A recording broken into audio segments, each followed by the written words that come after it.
Well, great to catch up with you. Thank I just you. saw the picture, and I have to say that it was definitely very touching. Thank you. I had elders and I had a teacher in my life as well that was very inspirational, and I would Where? say in high school. Where? In Redondo Beach in California, which really triggered something in me and set me on the path of what I ultimately ended up becoming. Wanted to turn that around and ask you, while you were growing up in your childhood, did you have a teacher or an elder that was sort of the trigger for you that set you on your path? I didn't have a spiritual guide, and I grew up not far from you. I worked at the oil refinery there in El Segundo, but which has got nothing to do with anything in terms of a spiritual journey. Right. But, It doesn't always have to. I didn't have that. But I did have a teacher, now that you bring it up, that was a fifth grade teacher that I completely misread and didn't know until later. And sometimes this is the best, when something doesn't need to happen right away. You're looking for some resolution or some answer immediately, and it doesn't happen. You think you didn't get it, then you find out you actually did because of the way it plays out later. I had a fifth grade teacher in Los Angeles, in southern Los Angeles. I thought was mean, and I thought she hated me because she was so hard on me. She pulled my hair and whacked me with a ruler and pushed me. I thought, geez, why am I getting picked on here? I knew I was kind of a wild kid and I was always getting into trouble, and she was maybe worried about that. But anyway, she was a big, powerful lady and had a gruff face and a gruff attitude, and just pushed me unmercifully.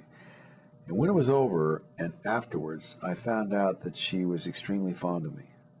And because she was so fond of me and liked me so much, she was extra tough on me because she wanted to push me towards the better part of myself, which she felt I didn't know about. That had great impact on me. We touched upon the internet before we started. How do you think the internet is affecting what you started with the Sundance Film Festival in terms of giving new directors and up-and-coming filmmakers an opportunity to show their works? Do you feel that the internet is increasing the viewership, or is it just a matter of more quantity and not so much quality? I think it's too early to talk about quality because that will work its way into it. It took a long time for quality to find its way into cable and video. And that was an explosive new technology in about 1980. Had the same impact that online is having. There's a sea shift clearly taking place with technology leading the way. But because I don't believe technology can stay leading the way, that it has to give way to quality. It has to give way to the creative process where quality is.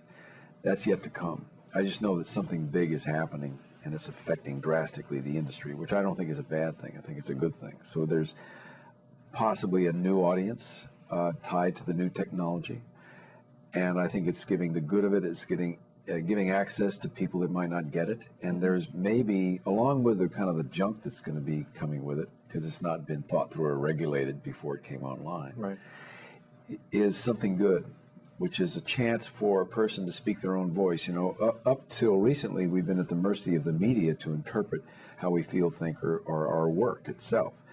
The chance to have direct access for a person or an artist to an audience, I don't think is a bad thing, and I think it's certainly good for artists, because it's pretty frustrating when you get a critic or somebody or a reviewer that has a resentful attitude towards you or a bad attitude towards you, and that colors their review, and the audience doesn't know that.